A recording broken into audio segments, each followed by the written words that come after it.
1966 की एक काली रात मिजोरम के घने जंगलों में, जहां पेड़ों के बीच से चांद की रोशनी भी नहीं गुजर पाती, एक नौजवान चुपचाप चल रहा था। न वर्दी, न हथियार, न कोई सुरक्षा गार्ड, सिर्फ एक झोला, एक झूठी पहचान और एक मिशन जिसके बारे में दिल्ली में बैठे उसके अफसरों को भी पूरी जानकारी नहीं थी। उसके चारों तरफ वो लोग थे जो भारतीय सरकार को अपना दुश्मन मानते थे, जो पिछले कई सालों से जंगल में रहकर गुरिल्ला वॉर लड़ रहे थे, जिनके हाथों में AK-47 थी और दिलों में एक ही सपना था, आजाद मिजोरम। और इस नौजवान को किसी ने पहचान लिया तो उसकी लाश भी नहीं मिलती।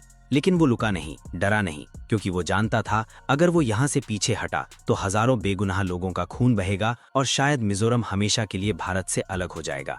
उस नौजवान का नाम था अजीत कुमार डोवाल और उस वक्त उसकी उम्र थी सिर्फ 30 साल। आज वही अजीत डोवाल भारत के सबसे ताकतवर खुफिया अफसरों में गिने जाते हैं। वही डोवाल जो आगे चलकर भारत के राष्ट्रीय सुरक्षा सलाहकार बने, जिनके बारे में कहा जाता है कि वो अकेले एक फौज के बराबर हैं।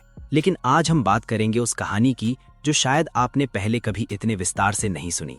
एक ऐसी कहानी जिसमें न टैंक थे न मिसाइलें, सिर्फ थी एक दिमाग की ताकत, एक नौजवान का हौसला और एक ऐसा दांव जो अगर उल्टा पड़ता तो भारत का नक्शा आज कुछ और होता। तो चलिए शुरू करते हैं। बात करते हैं 1950 के दशक की।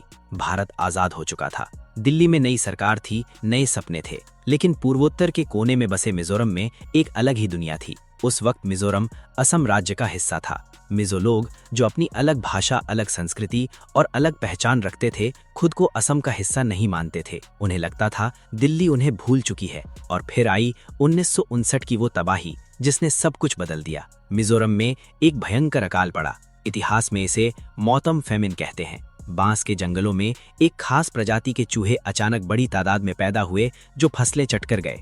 हजारों लोग भूख से मर रहे थे और भारत सरकार, दिल्ली की सरकार की मदद देर से आई, ऊंट के मुंह में जीरे के बराबर। स्थानीय नेता लाल डेंगा, एक करिश्माई और जोशीला आदमी, इस दर्द को देख रहा था। उसने महसूस किया कि मिजो लोगों को भारत से कुछ नहीं मिलेगा। उसने एक संगठन बनाया, MNF यानी मिजो नेशनल फ्रंट। शुरुआत में ये एक राजनीतिक मंच था, लेकिन धीरे धीरे इसके अंदर हथियारों की आवाजें गूंजने लगीं। लाल डेंगा पूर्वी पाकिस्तान गया, जो आज बांग्लादेश है। वहां उसने पाकिस्तानी खुफिया एजेंसी ISI से हाथ मिलाया। हथियार आए, ट्रेनिंग हुई और फिर आई वो रात जिसने मिजोरम को हमेशा के लिए बदल दिया। 1 मार्च 1966 रात के अंधेरे में MNF के हजारों लड़ाके एक साथ उठे।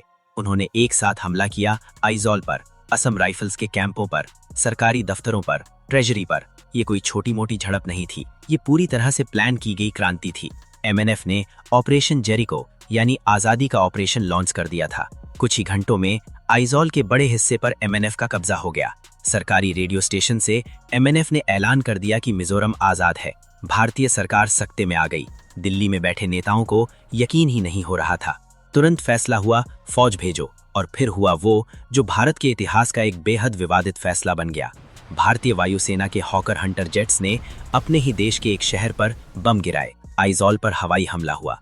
ये पहली और शायद अब तक की आखिरी बार था जब भारतीय वायुसेना ने अपनी ही जमीन पर अपने ही नागरिकों पर हमला किया। जाने क्या हुआ इसके बाद। MNF के लड़ाके जो शहरों में थे, जंगलों में भाग गए, लेकिन वो कमजोर नहीं हुए, बल्कि वो और ज्यादा गुस्से में आ गए।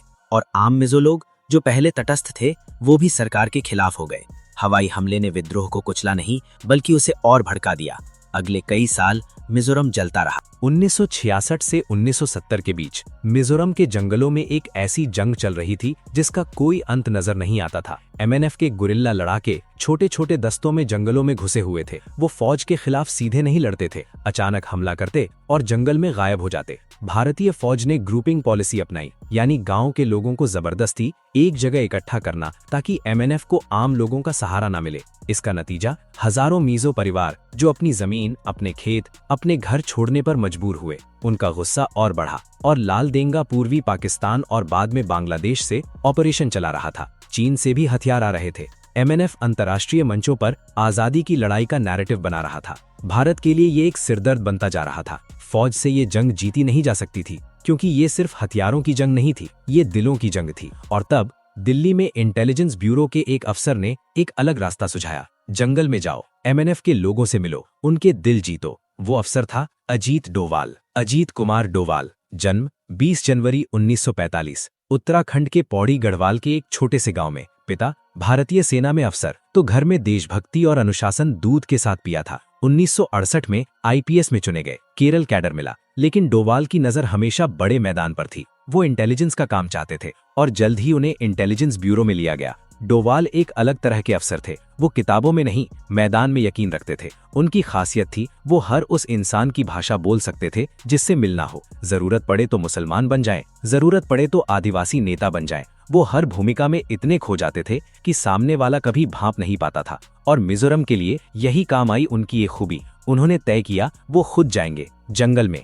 एमएनएफ के लड़ाकों के बीच। लेकिन कैसे? एक भारतीय खुफिया अफसर सीधे दुश्मन के कैंप में। इसके लिए चाहिए था एक परफेक्ट कवर स्टोरी, और डोवाल ने एक ऐसी पहचान बनाई जो इतनी कन्विंसिंग थी कि खुद एमएनएफ के सीनियर कमांडर भी उन पर शक नहीं कर पाए। डोवाल मिजोरम के जंगलों में घुसे एक आम आदमी की तरह। उनके पास एक बैक स्टोरी थी, एक ऐसे शख्स की जो सरकार से नाराज है, जो एमएनएफ की विचारधारा से सहमत है, जो मदद करना चाहता है। उन्होंने स्थानीय भाषा सीखी, रहन सहन अपनाया, मीजो लोगों के साथ खाया पिया, उनके दुख दर्द सुने। धीरे धीरे एमएनएफ के निचले स्तर के कार्यकर्ताओं का भरोसा जीता और फिर ऊपर तक पहुंचे। ये काम महीनों का नहीं, सालों का था। इस दौरान कितनी बार उनकी जान खतरे में आई, इसका पूरा हिसाब शायद कभी सामने नहीं आएगा। एक बार किसी को शक हो गया, पूछताछ हुई। डोवाल ने इतनी सफाई से जवाब दिया कि शक करने वाला ही शर्मिंदा हो गया। डोवाल का मिशन सिर्फ जासूसी नहीं था, वो समझना चाहते थे एमएनएफ के लड़ाके क्यों लड़ रहे हैं, उनकी असली शिकायतें क्या हैं, कौन लोग हैं जो थक चुके हैं, कौन लोग हैं जो वापस आना चाहते हैं।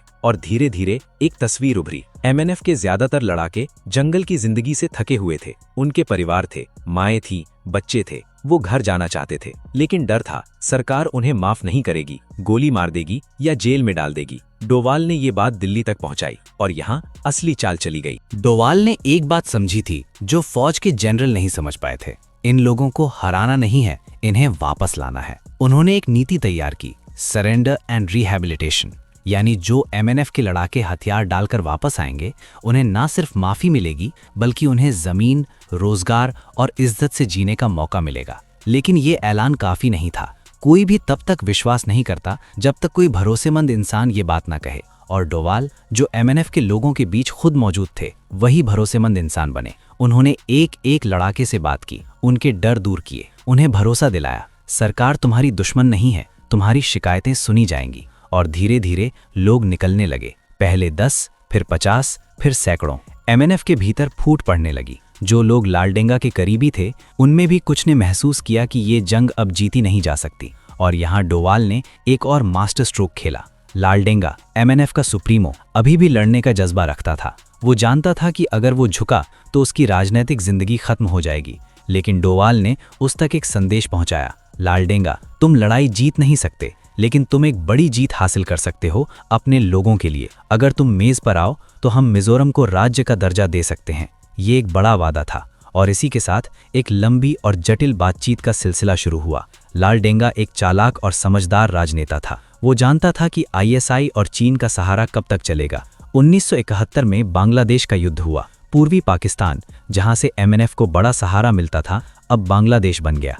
एमएनएफ का एक बड़ा बेस खत्म हो गया। डोवाल जानते थे ये वक्त था दबाव बढ़ाने का। एक तरफ हथियार डालने वालों को अच्छी जिंदगी दी जा रही थी, दूसरी तरफ जंगल में बचे लड़ाकों की जिंदगी और मुश्किल होती जा रही थी। धीरे धीरे लालडेंगा का आधार कमजोर होता गया, लेकिन समझौता अभी भी दूर था, क्योंकि बीच में आए राजनीतिक उठापटक, नई सरकारें और एक लंबा इंतजार। डोवाल का काम 1970 में हुआ, लेकिन उसके बीज अगले 1.5 दशक तक फलते रहे।